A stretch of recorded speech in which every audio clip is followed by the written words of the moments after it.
Cruising at 35,000 feet in the absolute freeze of the stratosphere, Cold War aviators flew on a razor's edge.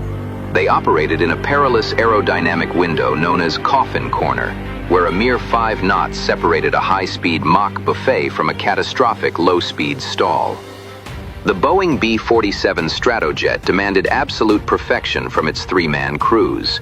It was America's first generation of swept-wing nuclear deterrents, designed to penetrate deep into hostile airspace faster than enemy fighters could climb to intercept it.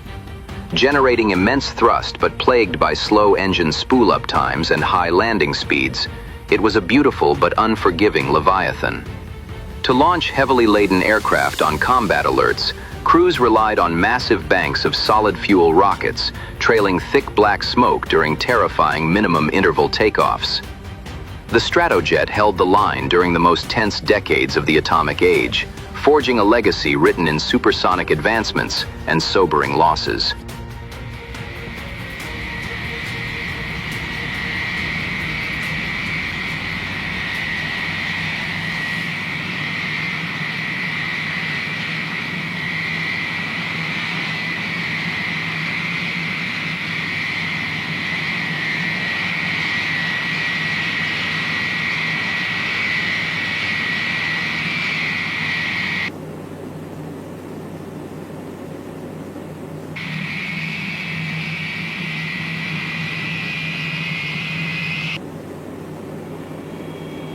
Taxi out with 2 engines.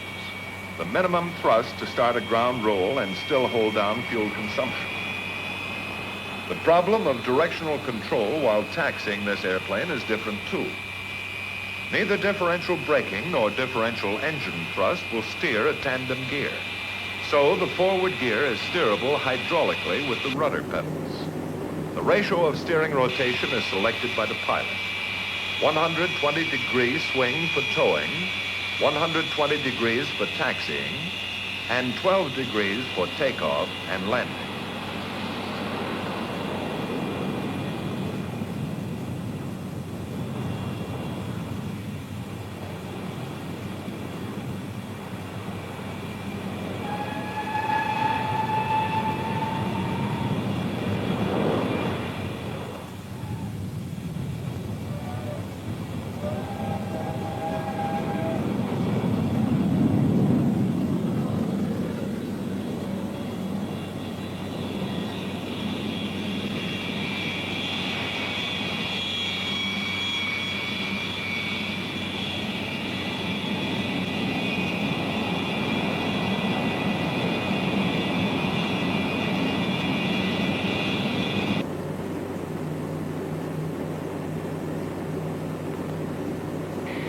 Once you're lined up on the runway, all you need is a final check and power for the takeoff roll.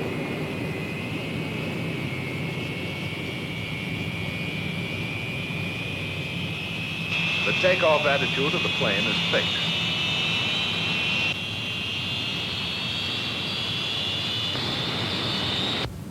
You always take off and land with full flaps. In a crosswind, you'll use some aileron to keep from listing. The flaperons will be in there pitching too. You can't pull it off.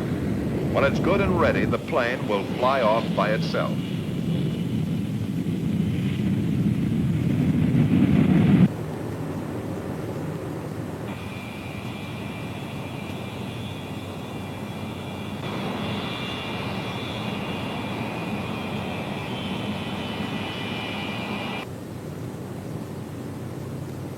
You never have to milk up the flaps. If you reach your mushing or sinking point before you have sufficient flap-up speed, the flaps will stop automatically until safe speed is achieved.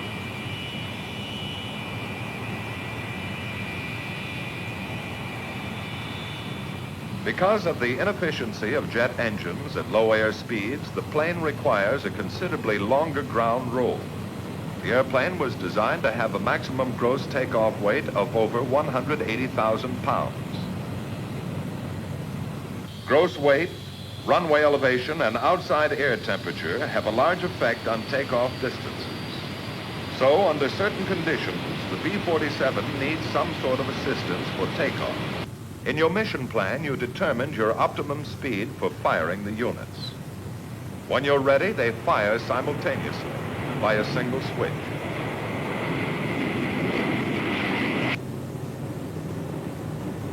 Fireito.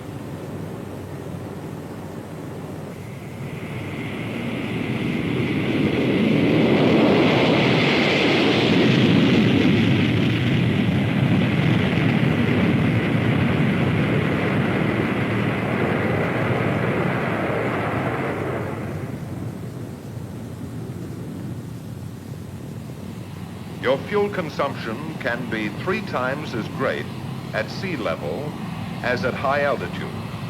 Since the only way to lean out is to go up, climb to optimum cruise altitude as quickly as possible. Of course, the best indicated climb speed will decrease with altitude. So take it up at the airspeed you figured to be best in your mission plan. From here on, there are only 2 things that will affect range: your throttle and your altitude. At altitude, you'll get the maximum range and performance out of the airplane by following the gradual climbing flight path you sketched in your mission plan. So after leveling off, stay at a constant Mach number and a pretty constant power setting. There's something else you're going to appreciate about this airplane. Danger from engine fire is greatly minimized.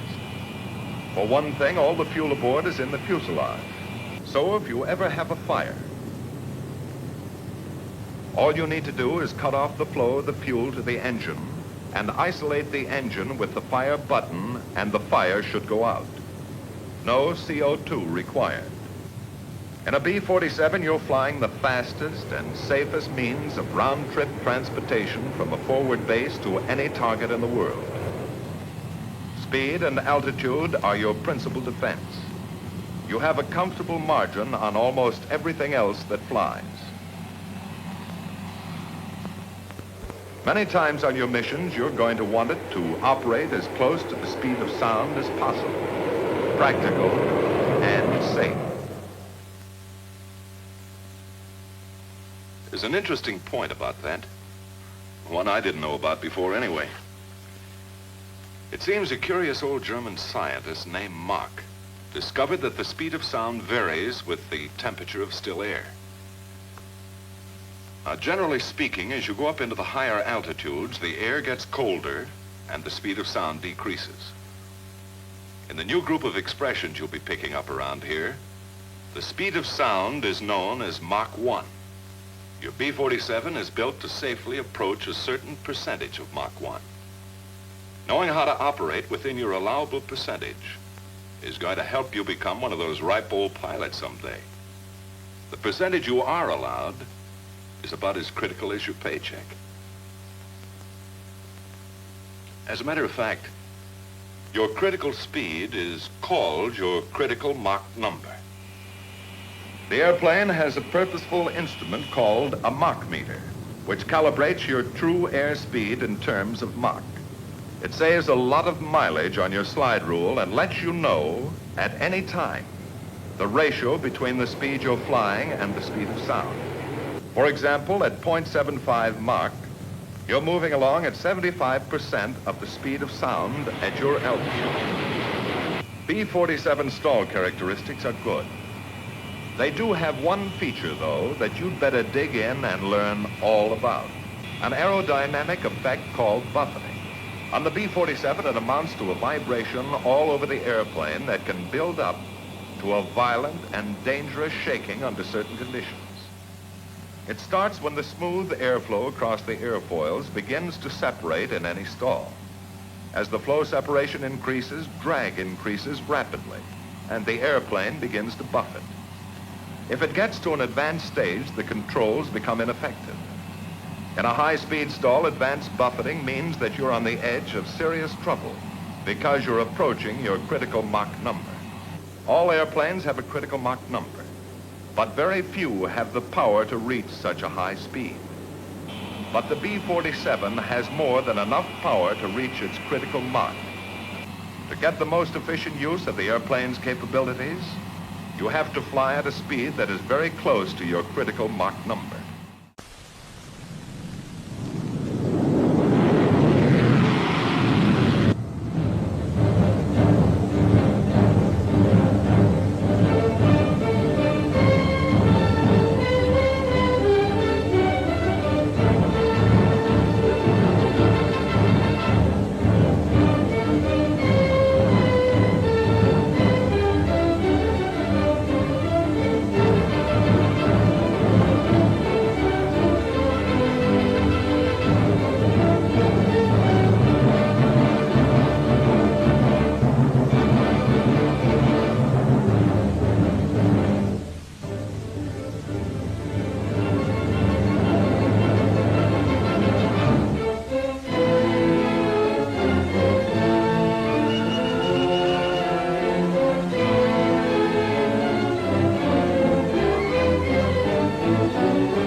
One thing you'll find, certainly flies a lot different than the airplanes you've been working with before.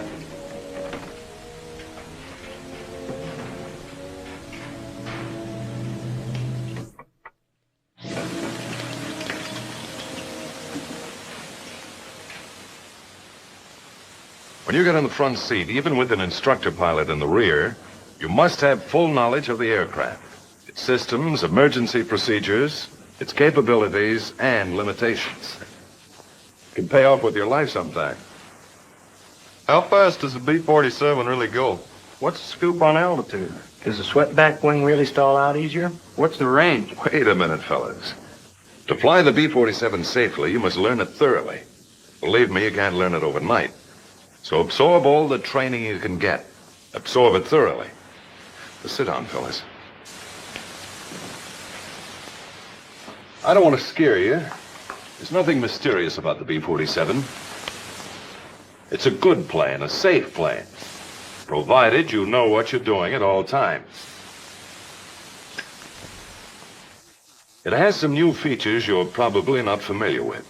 Features that will present you with some new problems.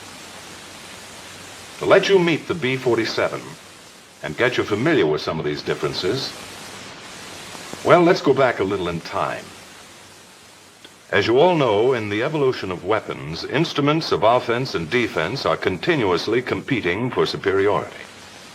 You build a tank, then you develop an anti-tank gun. You build a bomber for offense, then a better fighter for defense. If it happens to be a jet fighter, then the logical next move is to produce a jet bomber, but quick. Well, that was about the situation in June, I think it was. June of 1943. The Nazis were putting jet fighters into combat. So our need for a jet bomber was clear. An aircraft to be built around an engine. It would have to have speed. More speed than was ever thought possible for a bomber before. It needed altitude. The higher, the better. It had to have range. That was a sore spot, too. For the first time in any set of requirements, ease of maintenance was a priority consideration. Designers and engineers all over the country analyzed the requirements in terms of the data available in 1943. They worked with slipsticks, drafting boards, wind tunnels. It was common knowledge that the piston pounders of the day attained their optimum range and performance at a moderate speed and in the lower altitudes. One of the most discouraging features of the jet engine was its staggering fuel consumption. This generated some ulcer-provoking problems of range and extremely high gross weights. It was known that a jet engine would deliver its best performance near its maximum speed and at very high altitudes. It would also use less fuel operating under these conditions. In the first model, 4 jet engines were mounted on a thin version of a conventional straight wing. But a straight wing just didn't have enough speed advantage. To find a high-speed wing, the wind tunnel did a free beer business with all kinds of problems. Early data favored a clean wing, so the engines were fitted into the fuselage along with the fuel tanks. The wings still couldn't achieve enough speed. About this time, the Allied armies had conquered Hitler's Europe. Captured Nazi research data revealed that the Germans had developed a radical wing design, the swept wing. The plans indicated that the wing could withstand extremely high speeds. Wind tunnel tests confirmed this fact, but it also revealed some sobering problems of sweepback. By increasing the angle of sweep, you can increase the critical speed of the airfoil. But as you increase the angle of sweep, you decrease the span. Since the range of any airfoil is a function of span, they had to compromise to get the maximum of both speed and range. The wind tunnel and slide rule discovered problems of lateral control at the lower air speeds caused by the tendency of the outer portion of the swept wing to stall first. So the problems of lateral control were reduced by designing large aileron and flap areas. To keep the wing clean, the engines were kept in the fuselage along with the fuel. However, with this arrangement, an engine fire could be disastrous. The insulation required to protect the fuselage and fuel was impractical. The engines were too inaccessible for maintenance, so they were fitted below the wing. When the outboard engine nacelle was added, the problems of lateral control were further reduced. To keep the wing clean and thin, a variety of landing gear arrangements were tried. As the design progressed, the tandem gear came into the picture, retracting the main gear along the center line of the fuselage. This looked like the answer. In order to accept the high load factors imposed upon it during all flight conditions, the thin wing had to be extremely flexible. So the wing was designed to move through a 17-foot arc at the tip. The wind tunnel experiments on this flexible model were severe. The tunnel's wind currents worked the model over in every possible attitude of flight, subjecting it to every speed condition from the slowest up to disintegration. Here, engineers discovered some disadvantages of the swept wing, like additional weight for wing structure, tough problems of lateral control at low air speeds, longer takeoff and landing rolls due to the necessary high speeds. But the speed potential of a swept wing was worth accepting the disadvantages.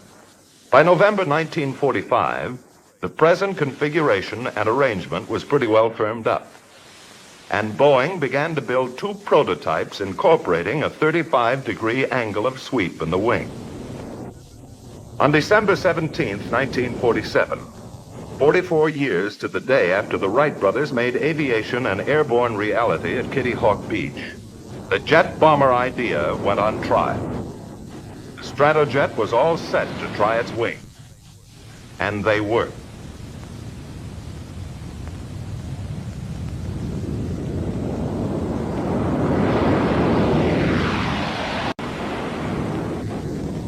A bomber designed to have a margin of performance over all other aircraft. An offensive flying machine designed to aggravate the interception problem of fighters and frustrate every possible defense for years to come.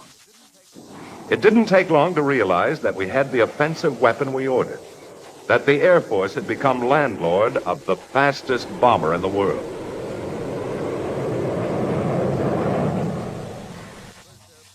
The first airplanes that rolled off the assembly lines at Wichita were subjected to intensive tests by a composite group of Air Force specialists. They learned the airplane the hard way, during extensive, sometimes merciless operational suitability tests. A lot of plain old hard work to learn if it was a safe airplane, how to maintain it, what supplies, facilities, and personnel were needed. The test program paid off in a big way for the Air Force. Sizable dividends in knowledge and experience. For instance, they learned some very important facts about landing. Don't land the front gear first. If you do, the rear gear is forced down and the airplane is flying again at a dangerous angle of attack. Under normal conditions, don't pull the drag chute in the air, because it will decelerate the plane into a stall condition and may prove dangerous if the plane is too high. The chute can correct for many things in a landing, such as drifting in a crosswind, bounce on landing, or too fast an approach. However, it should not be used as a pilot error corrective measure. With their test, the men of the project were able to discover many of the shortcomings and limitations of the B-47 early, so that the manufacturer could correct for them and minimize the modifications necessary on the mass production model. Here's a bird that will perform successfully if you, the people who will make the decisions at the controls, will only spend the effort to learn and adapt to a new set of flying problems and characteristics. That's your mission.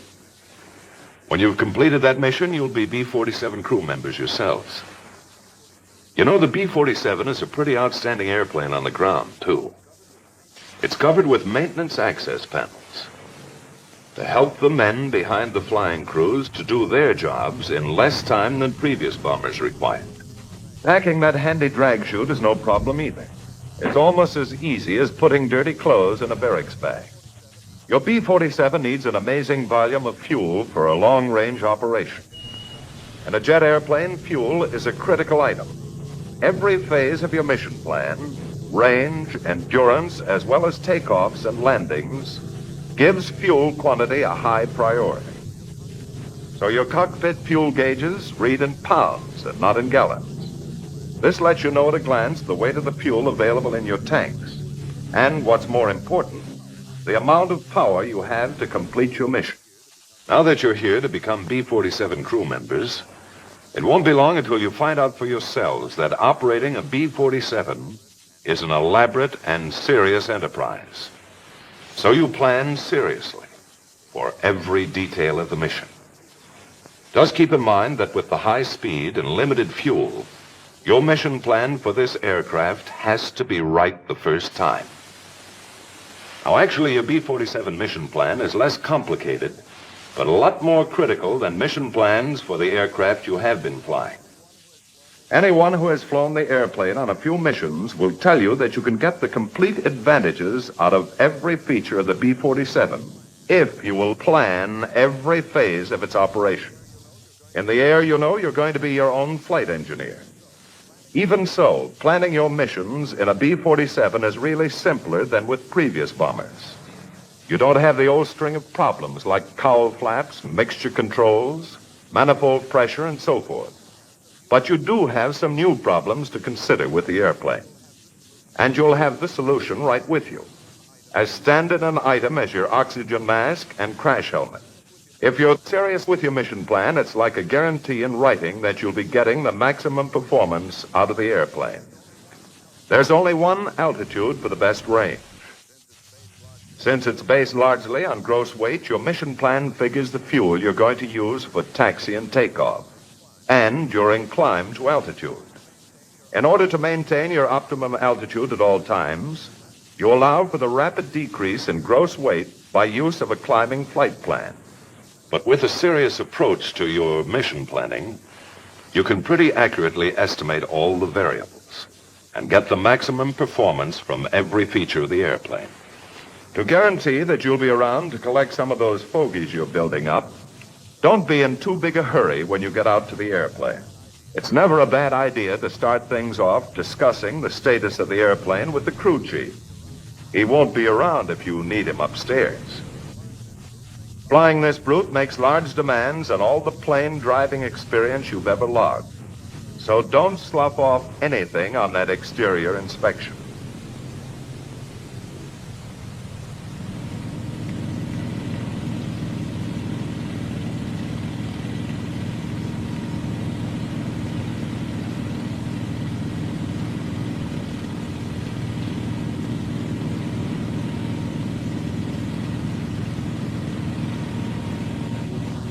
The three people who will make this piece of machinery a powerful tactical weapon will spend their flying time in an inner pressurized capsule, set high in the forward section.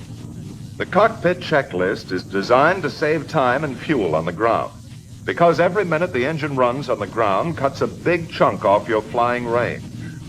To complete the cockpit check requires interphone conversation between the three crew members and the man on the ground. Let's have an interphone check. Co-pilot ready. Navigator all set. Ground crew ready. Ready to check surface control. Boost off. Right aileron up. Left aileron down.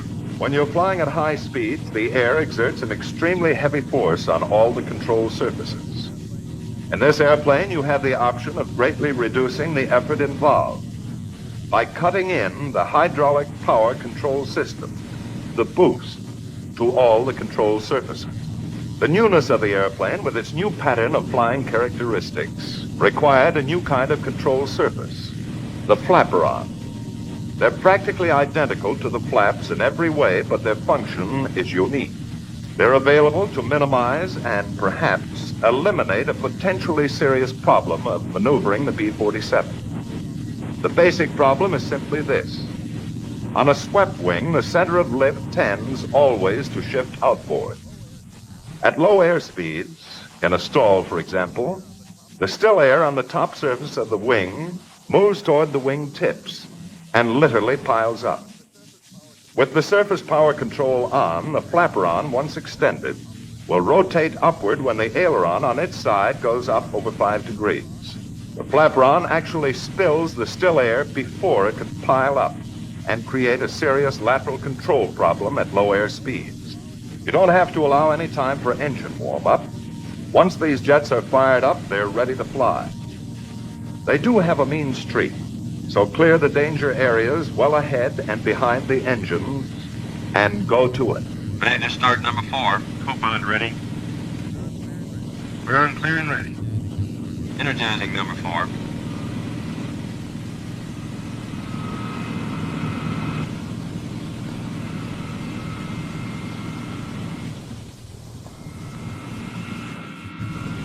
%. Start on.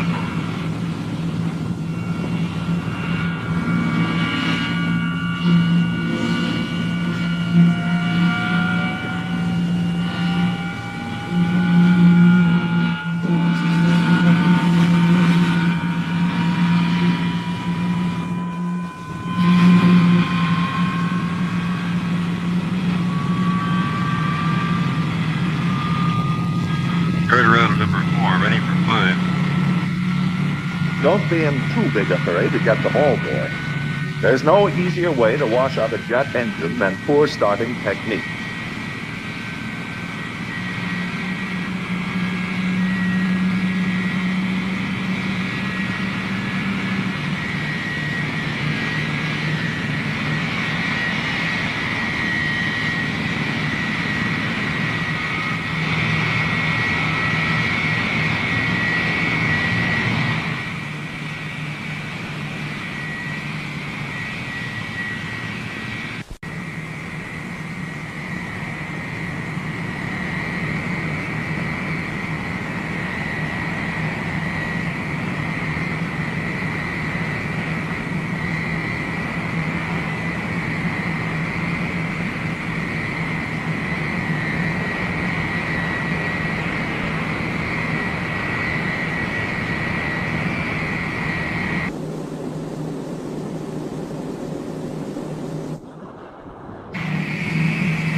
Taxi out with 2 engines. The minimum thrust to start a ground roll and still hold down fuel consumption. The problem of directional control while taxiing this airplane is different too. Neither differential braking nor differential engine thrust will steer a tandem gear. So the forward gear is steerable hydraulically with the rudder pedal. The ratio of steering rotation is selected by the pilot. 120 degrees swing for towing, 120 degrees for taxiing, and 12 degrees for takeoff and landing.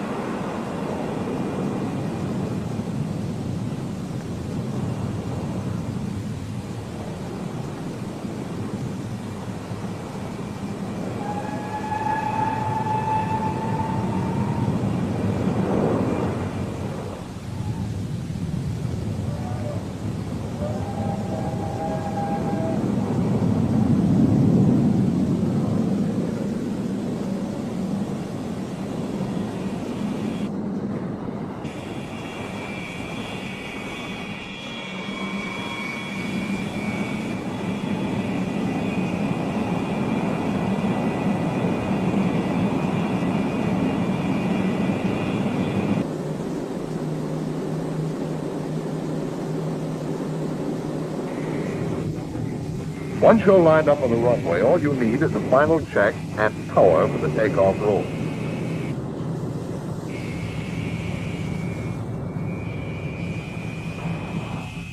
The takeoff attitude of the plane is fixed.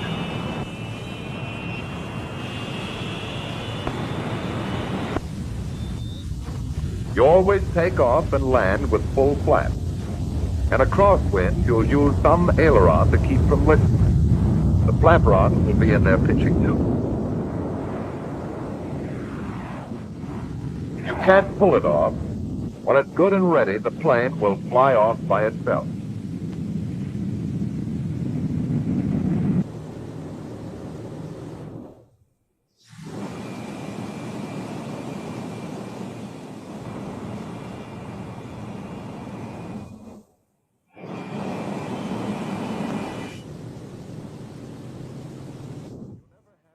You'll never have to milk up the flap.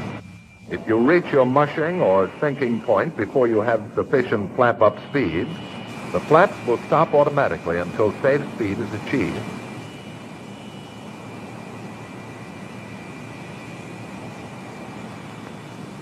Because of the inefficiency of jet engines at low air speeds, the plane requires a considerably longer ground roll. The airplane was designed to have a maximum gross takeoff weight of over 180,000 pounds. Gross weight, runway elevation, and outside air temperature have a large effect on takeoff distance. So, under certain conditions, B-47 needs some sort of assistance for takeoff. Plan, you determine your optimum speed for firing the units. When you're ready, they fire simultaneously by a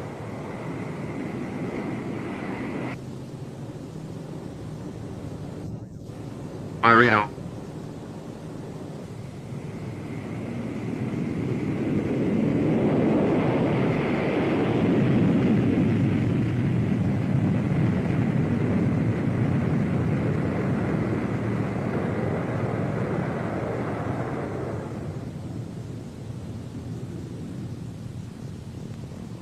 Your fuel consumption can be 3 times as great at sea level as at high altitude. Since the only way to lean out is to go up, climb to optimum cruise altitude as quickly as possible. Of course, the best indicated climb speed will decrease with altitude. So take it up at the airspeed you figured to be best in your mission plan. From here on, there are only 2 things that will affect range: your throttle and your altitude. At altitude, you'll get the maximum range and performance out of the airplane by following the gradual climbing flight path plan. So after leveling off, stay at a constant Mach number and a pretty constant power setting. There's something else you're going to appreciate about this airplane. Danger from engine fire is greatly minimized. For one thing, all the fuel aboard is in the fuselage. So if you ever have a fire, all you need to do is cut off the flow of the fuel to the engine and isolate the engine with the fire button, and the fire should go out. No CO2 required. In a B-47, you're flying the fastest and safest means of round-trip transportation from a forward base, any target in the world. Speed and altitude are your principal defense. You have a comfortable margin on almost everything else that flies. Many times on your missions, you're going to want it to operate as close to the speed of sound as possible. Practice things.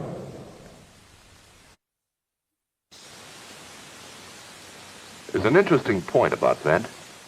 One I didn't know about before anyway. It seems a curious old German scientist named Mach discovered that the speed of sound varies with the temperature of still air. Generally speaking, as you go up into the higher altitudes, the air gets colder and the speed of sound decreases. In the new group of expressions you'll be picking up around here, the speed of sound is known as Mach 1. Your B-47 is built to safely approach a certain percentage of Mach 1. Knowing how to operate within your allowable percentage is going to help you become one of those ripe old pilots someday. The percentage you are allowed is about as critical as your paycheck. As a matter of fact, your critical speed is called your critical Mach number. The airplane has a purposeful instrument called a Mach meter, which calibrates your true airspeed in terms of Mach. It saves a lot of mileage on your slide rule and lets you know at any time the ratio between the speed you're flying and the speed of sound. For example, at 0.75 Mach, you're moving along at 75% of the speed of sound at your altitude. B-47 stall characteristics are good. They do have one feature, though, that you'd better dig in and learn all about. An aerodynamic effect called buffeting. On the B-47, it amounts to a vibration all over the airplane that can build up to a violent and dangerous shaking under certain conditions. It starts when the smooth airflow across the airfoils begins to separate in any stall. As the flow separation increases, drag increases rapidly, and the airplane begins to buffet. If it gets to an advanced stage, the controls become ineffective. In a high-speed stall, advanced buffeting means that you're on the edge of serious trouble because you're approaching your critical Mach number. All airplanes have a critical Mach number, but very few have the power to reach such a high speed. But the B-47 has more than enough power to reach its critical Mach. To get the most efficient use of the airplane's capabilities, you have to fly at a speed that is very close to your critical Mach number. You can slip the B-47 right up next to its critical Mach limit and either cruise there safely or clobber yourself. It's your own personal choice to make. If you ever do get in trouble, here's what's happening. As a multi-engine jet jockey, you have to fly inside a couple of rigid speed curves. On one side, your stall speed increases with altitude. On the other, high-speed buffeting speed decreases with altitude. The higher you go, the narrower the operational range gets between a high and low-speed stall in level flight. It's possible to reach an altitude where you will stall out in level flight. If you do get up against your critical Mach number and into buffeting, it takes time to back off. To slow down in a reciprocating airplane, normally all you had to do was either decrease power or climb. But in a jet airplane, to minimize the possibility of flameout, your minimum RPM automatically gets higher with altitude. So at the higher altitudes, even with the throttles back to idle, you will be cruising at a very high RPM. To climb would only put you farther into the corner. Because of pilot fatigue on the return from a mission or pilot error anytime, you can lose track of Mach number and the other variables until you have too much of all of them on your hands. For safety reasons, you have to keep an eye on the key instruments all the time. Of course, the best idea is to realize well in advance that you are approaching your critical Mach or stall speed and plan ahead. Letdown brings up another new group of special problems for solution. In order to avoid the enormous fuel consumption of low altitudes, you'll maintain your cruising altitude much closer to your destination point than in a prop-driven aircraft, practically over your home base. The main landing gear has over twice the total drag of the airplane. They act as your dive brakes. The rear gear and outriggers can be lowered at very high indicated airspeed. The front gear is lowered as soon as the aircraft has decreased speed to below 174 knots. Just hold the best indicated airspeed you estimated in your mission plan and come on down. As you approach your landing base, you spend a minute or two checking your fuel and computing your gross weight at the landing point. Once you've figured it out, you can determine your safest approach and touchdown speed. Many times you'll enter the pattern with full flaps and start slowing down as early as the downwind leg. Slowing the B-47 down, even in a power-off condition, is a time-consuming operation because there's no prop drag to help you, and the airplane is so clean. We have some pretty strong reasons for a well-calculated approach and landing. Remember this.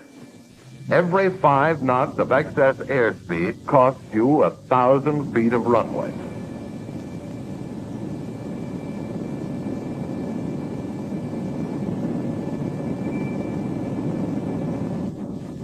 Once you're committed to a landing, don't hold the airplane off. For the best landings, you let the 2 main gears touch simultaneously. But it's still a good, safe landing if the rear gear touches first and the forward unit settles easily on the runway. In a crosswind during both takeoff and landing rolls, you can hold the wings level with the aileron.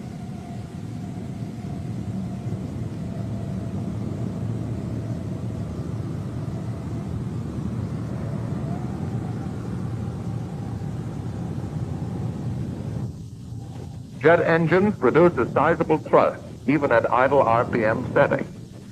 takes about twice as long to go from idle to 100% as from 50% to 100%. So maintain about 50% RPM until you're certain of landing or going around.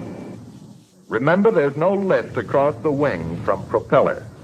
So if it's necessary to refuse a landing, decide it as early as possible and open the thrust.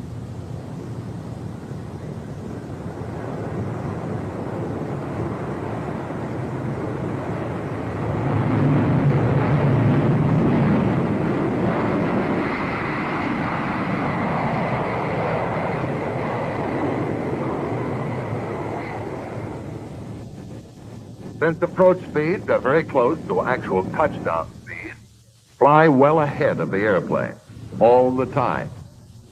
The jet engine slow reaction time doesn't allow you the privilege of last-minute decisions. Plan ahead. Remember, if your decision to go around is too late, you'll have to allow the plane to touch the runway after you apply full thrust.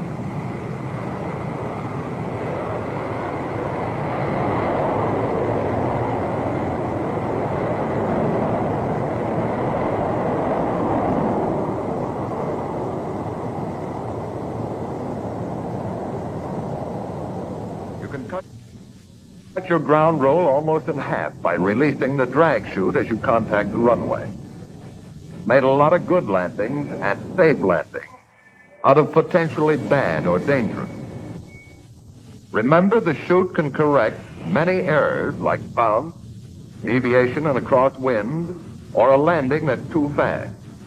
It's most effective at higher speeds, so get it out as soon as you can. If necessary, anti-skid brakes and chute can be used simultaneously.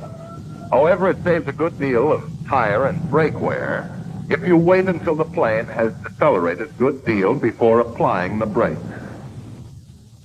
In the evolution of weapons, instruments of offense and defense are competing. Arsenal of flying machines, the advantage of speed has formerly been the exclusive province of flight. B-47 is the new concept, the new advantage for round-trip bombing missions. For a long time to come, the B-47 will be the best answer, possibly the best solution, for the largest problems of delivering bombs to targets and getting flight crews home.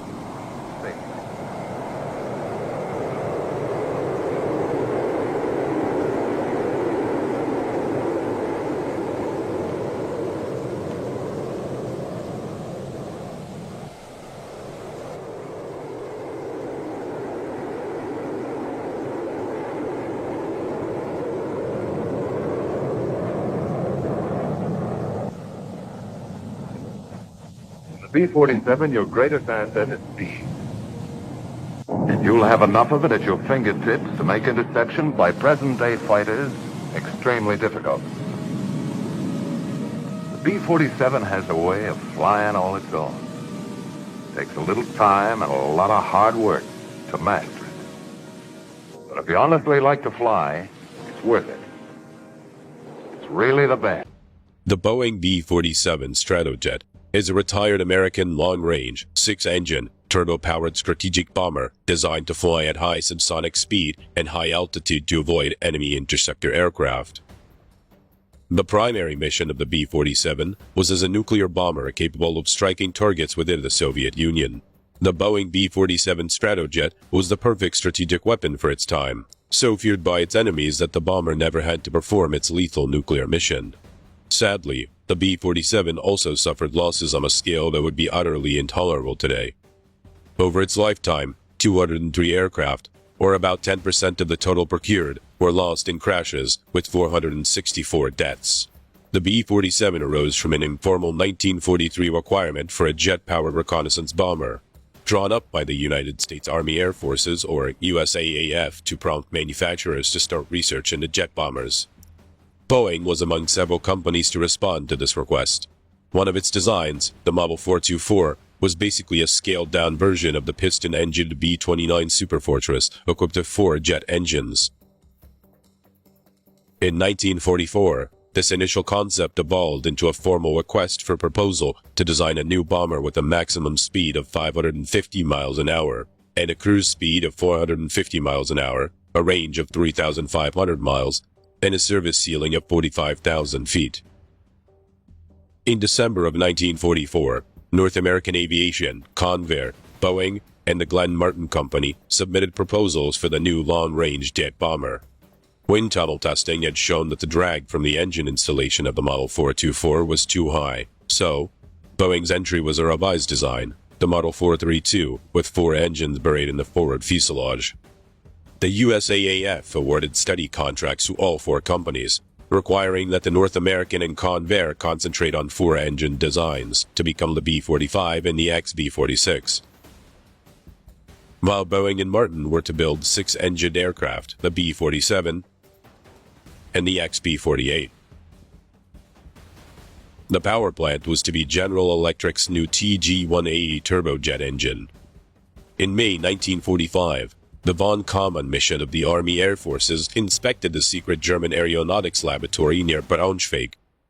Von Kaumann's team included the Chief of Technical Staff at Boeing, George S. Schreier. He had heard about the controversial swept-wing theory of R.T. Jones at Langley, but seeing German models of swept-wing aircraft and extensive supersonic wind tunnel data, the concept was decisively confirmed. He wired his home office, stopped the bomber design, and changed the wing design. Analysis by Boeing engineer Vic Gansa suggested an optimum swept-back angle of about 35 degrees. Boeing's aeronautical engineers modified the Model 432 with swept wings and a tail to produce the Model 448, which was presented to the USAAF in September 1945. It retained the 4 TG-180 jet engines in its forward fuselage with 2 more TG-180s in the rear fuselage. The flush-mounted air intakes for the rear engines were inadequate, while the USAAF considered the engine installation within the fuselage to be a fire hazard.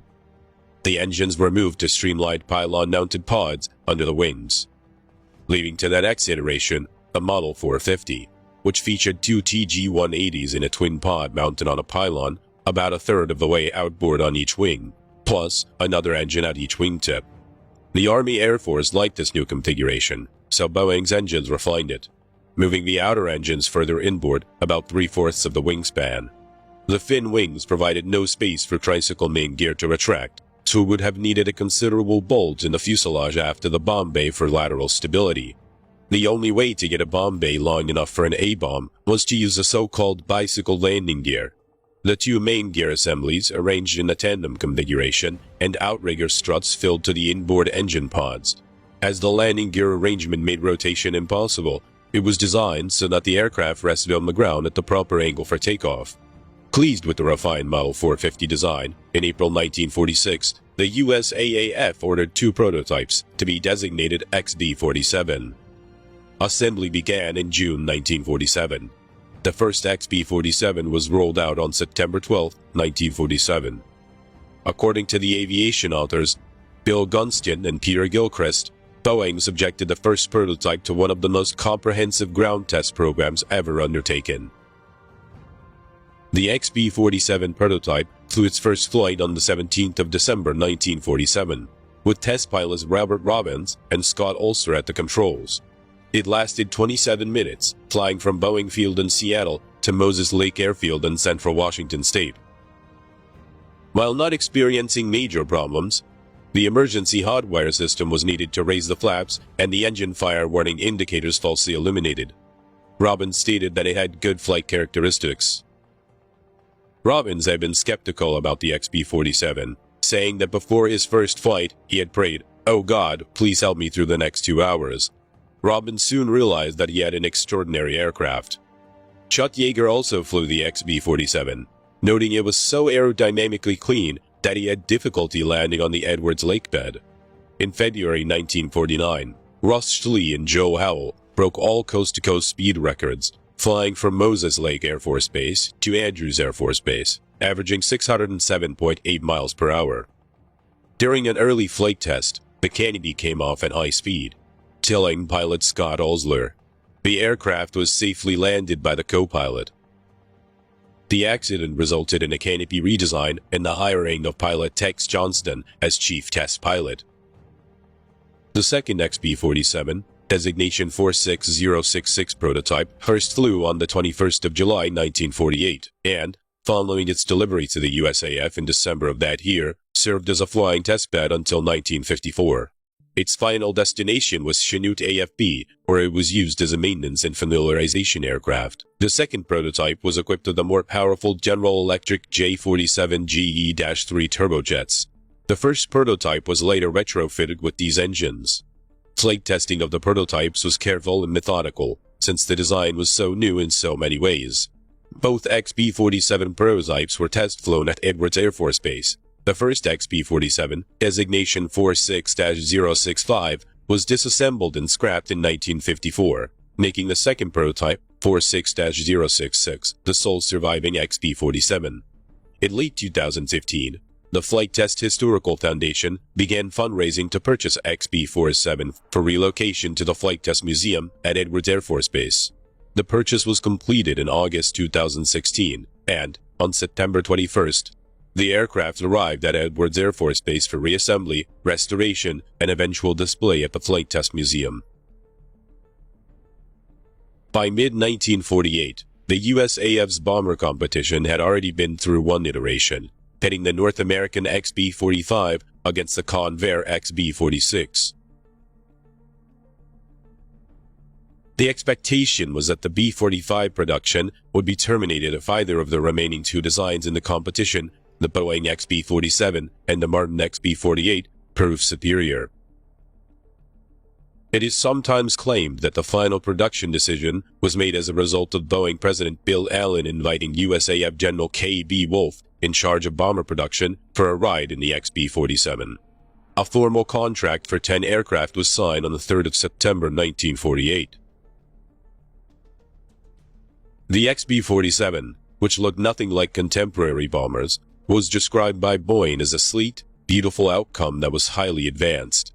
The 35-degree swept wings were shoulder-mounted, the inboard turbojet engines mounted in the twin pods at about a third of the span, and the outboard engines slightly near the wingtip. This arrangement reduced the bending moment at the wing's roots, saving structural weight. The engine's mass acted as counterflutter weights. Its maximum speed was limited to 787 kilometers an hour to avoid control reversal, where aileron deflections would cause the wings to twist and to produce a roll in the opposite direction to that desired by the pilot. The wings were fitted with a set of Fowler flaps that extended well behind the wing to enhance lift at slow speeds. The flight control surfaces were powered, augmenting the pilot's inputs and reducing the extension required to overcome the forces involved. The XB-47 was designed to carry a crew of 3 in a pressurized forward compartment, a pilot and a co-pilot, in tandem, in a long fighter-style bubble canopy, and a navigator in a compartment in the nose. The co-pilot doubled as a tail gunner, using a remotely controlled radar-directed tail gun, and the navigator as a bombardier. The bubble canopy, which provided a high level of visibility to the pilots, pitched up and slid backwards. As the cockpit was high off the ground, the crew entered via a door in a ladder on the underside of the nose. The extreme front of the nose was initially glazed for visual navigation and bomb sighting, but this requirement was soon deleted together with the glazing. Most production versions had a metal nose with no windows. A K-series bomb sight provided integrated radar navigation and visual navigation. The optical portion extended through the nose in a small dome. During the late 1940s, the bomber was hailed as the fastest of its class in the world. The first prototypes were fitted with General Electric's J-35 turbojets, the production version of the TG-180, with 3,970 pounds of thrust. Early jet engines did not develop good thrust at low speeds, so to assist the takeoff when heavily loaded, the B-47 had provisions for fitting solid-fuel rocket-assisted takeoff or RATO rockets, each generating roughly 1,000 pounds of static thrust. Early aircraft had mounts for 9 RATO units, built into each side of the rear fuselage, arranged in 3 rows with 3 bottles. Most of the space within the upper fuselage was taken up by self-sealing fuel tanks, the wing having been deemed unsuitable for storing fuel. The performance of the Model 450 was projected to be so good that the bomber would be as fast as fighters than on the drawing board. Thus, the only offensive armament was to be a tail turret with 250 caliber or 12.7mm AN-M2 Browning machine guns, which would in principle be directed by an automatic fire control system. The two B-47s were neither fitted with combat equipment nor tail turrets, as they were engineering and flight test aircraft only. The total bomb load capacity was to be 25,000 pounds. Production aircraft were to be equipped with modern electronics for navigation, bombing, countermeasures, and turret fire control. Navigation was more difficult than on earlier aircraft due to the higher speed involved. One problem with the aircraft was that at higher altitudes, where the pure turbojet engines could produce good fuel economy, the wing was very compromised. At the top of the B-47's envelope, about 35,000 feet, it was Coffin Corner. That means at this level, which produced the most range at most weights due to fuel consumption, there was an envelope of 9.3 kilometers an hour between maximum Mach and stall speed. For the B-47 to cross the Atlantic Ocean, it had to be flown this high. Due to its rudimentary autopilot, the pilot had to leave it turned off and spend up to 8 hours diligently monitoring the airspeed and adjusting the throttles to avoid going into stall. The aircraft was so aerodynamically clean that the rapid descent from higher cruise altitude to the landing pattern required dragging the deployed rear landing gear. The relatively high wing loading required a high landing speed of 330 kilometers an hour. To shorten the landing roll, USAF test pilot Major Guy Townsend promoted the addition of a 32-foot German-invented ribbon drag chute. Thrust reversers had not been developed at this time. For the same reason, the B-47 was the first mass-produced aircraft to be equipped with an anti-skid braking system. A related problem was that the aircraft's engines would have to be throttled down on landing approach. Since it could take as long as 20 seconds to throttle them back up to full power, the bomber could not easily do a touch-and-go momentary landing. A 16-foot approach chute, drogue parachute, provided aerodynamic drag so that the aircraft could be flown at approach speeds with the engines throttled and ready to spool medium power. On the ground, the pilots used a 32-foot brake chute. The brake chute could be deployed to stop the aircraft from porpoising or bouncing after a hard landing on the front nose gear. Training typically included an hour of dragging the approach parachute around the landing pattern for multiple practice landings. The USAF Strategic Air Command operated multiple B-47 models from 1951 through 1965. Upon entry to service, its performance was closer to that of the contemporary fighters than the extant B-36 Peacemaker bomber, setting multiple records with ease. It handled well in flight, the controls having a fighter-like light touch. The large bubble canopy enhanced the flying crew's vision and gave a fighter-like feel, but also caused the internal temperature variations for the crew. In 1953, the B-57 became operational. It was so sluggish on takeoff and too fast on landings, an unpleasant combination. If landed at the wrong angle, the B-47 would bounce fore and aft. If the pilot did not lift off for another go-around, instability would quickly cause it to skid onto one wing and cartwheel. Because the wings and surfaces flexed in flight, low-altitude speed restrictions were necessary to ensure effective flight control. Initial mission profiles included the locked bombing of nuclear weapons. As the training for this imposes repeated high stress on the aircraft, the airframe lifetime would have been severely limited by metal fatigue, and this maneuver was also eliminated. Improved training led to a good safety record, and few crew felt the aircraft was unsafe or too demanding. But apparently there were some air crews who had little affection for the B-47. By 1956, the USAF had 28 wings of the B-47 bombers and 5 wings of B-47 reconnaissance aircraft. The B-47 was the first line of America's strategic nuclear deterrent, often operating from forward bases in the UK, Morocco, Spain, Alaska, Greenland, and Guam. B-47s were often set up on the 1/3 alert, with a third of operational aircraft available sitting on handstands or an alert ramp adjacent to the runway, landed with fuel and nuclear weapons, crews on standby, ready to attack the USSR at short notice. Crews were trained to perform minimal interval takeoffs.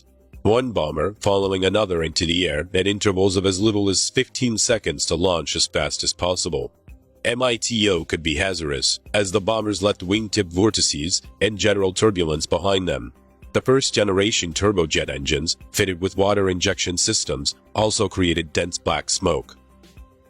The B-47 was the backbone of SAC until 1959, when the B-52 began to assume nuclear alert duties and the number of B-47 bomber wings started to be reduced. B-47 production ceased in 1957, though modifications and rebuilds continued. Operational practice for B-47 bomber operations during this time went from high-altitude bombing to low-altitude strike, which was judged more likely to penetrate Soviet defenses. Crews trained in pop-up attacks, coming in at low level at 787 kilometers an hour and then climbing abruptly near the target before releasing a nuclear weapon. One of the more notable mishaps involving a B-47 occurred on the 5th of February 1958 near Savannah, Georgia, in the so-called 1958 Tybee Island B-47 crash. A B-47 based at Homestead, AFB, Florida, was engaged in a simulated combat exercise against an F-86 fighter. As was the practice at the time, the B-47 was carrying a single 76,000-pound or 3,400-kilo Mark 15 nuclear bomb without its core. During this exercise, the two aircraft collided. The F-86 crashed after the pilot ejected, while the B-47 suffered substantial damage, including loss of power and one outboard engine. After 3 unsuccessful landing attempts at Hunter Air Force Base, the bomber pilot had to soft-drop the Mark 15 weapon off the coast of Savannah, Georgia, near Tybee Island, after which the B-47 landed safely. Despite an extensive 9-month search, the unarmed bomb was never found. Additional fatigue problems appeared later, especially in the upper fuselage longerons, but for the most part, B-47s were cleared for flight. Although the response to the emergency was ultimately successful, the results were not immediate. Despite a dramatic dip in flying hours, there were 22 more B-47s destroyed in 1958. Not until 1960 did the corrective efforts take full effect, and as the B-52 fleet grew, economics dictated that the B-47 phase-out would follow. By 1966, only 16 B-47s were left operating. For a time, the B-47's high performance and diligent crew provided the United States with overwhelming strategic advantage, but the experience was a sobering one. SAC learned from it. It vastly improved training and flying safety procedures, and the B-52 quickly became the Air Force's principal nuclear bomber. The final recorded flight of a B-47 was on the 17th of June, 1986, when a B-47E was restored to flight-worthy condition for a one-time ferry flight. This aircraft was flown from Naval Air Force Weapons Station, China Lake, California, to Castle Air Force Base, California, for static display at the Castle Air Museum, where it patiently resides.